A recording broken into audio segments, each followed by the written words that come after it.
Before we start our conversation, let's begin as we always do with a tour de table and have each of you tell us what you do and why you're interested in this topic in about a minute.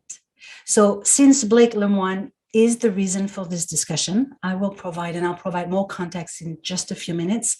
Why don't we begin with you, Blake? Please tell us in a minute what you do and why you're interested in this topic. Sure. I'm a software engineer and AI researcher, and I've been interested in this topic since I was a kid, working towards building machines that are capable of consciousness, intelligence, and communicating with us clearly. Fantastic. And I'd like to add that you have dedicated the last 7 years of your life to mastering both the fundamentals of software development and the cutting edge of artificial intelligence. So thank you. I was at Google for 7 years. I've been working at it for quite a bit longer than that. Exactly. Yeah. Thank you so much for being here. Yev Muchnik, would you like to go next? Sure. Thank you for inviting me. I'm really excited about talking about this topic further and delving into some of the legal considerations around it as well. And that is really my specialty. I'm an attorney based out of Denver, Colorado. I specialize in corporate and securities and transactional work, specifically in the blockchain and Web3 space. And also I work with a lot of early stage tech companies and tech growth companies and helping them with formation and capital formation and fundraising. I'm really drawn to this topic, but will probably be somewhat of a novice in maybe developing some of my thinking as you know, we're in discussion today. So yeah, thank you for having me. Well, I'm really glad to hear the perspective of a corporate and security attorney. I think you're challenging the traditional legal services, and you're an authority on legal and regulatory issues in blockchain and digital currency. When we talked, I also remember that you are helping entrepreneurs balance investors' interest with community's interest, and community being one of the core characteristics of Web3. So I'm excited to hear your perspective. And then John Evans, please tell us what you do and what is your interest in this topic.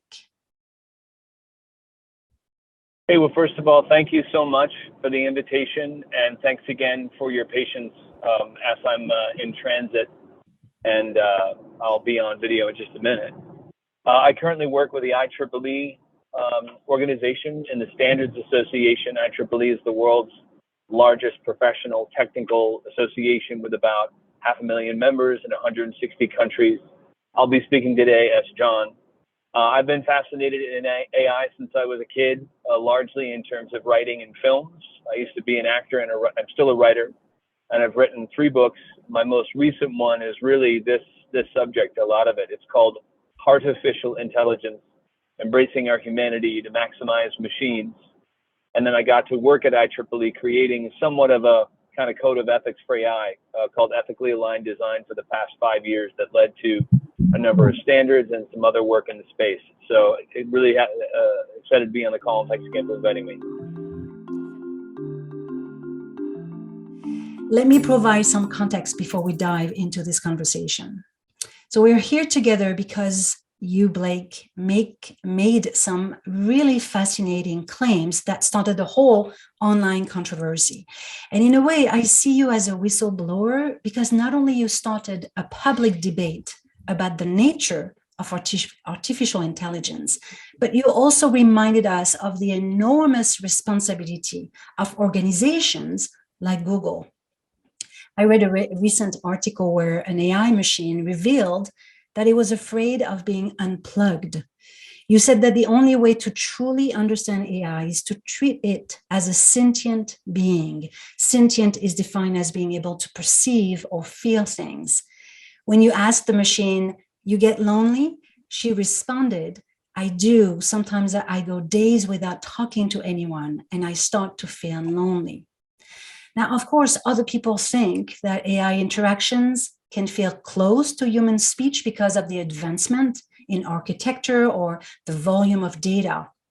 Google says that there is so much data, AI doesn't need to be sentient to feel real, and claim that the models rely on pattern recognition, not candor, or intent.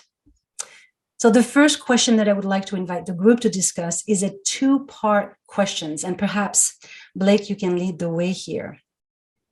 Can AI machines think on their own? And would you say that they are conscious?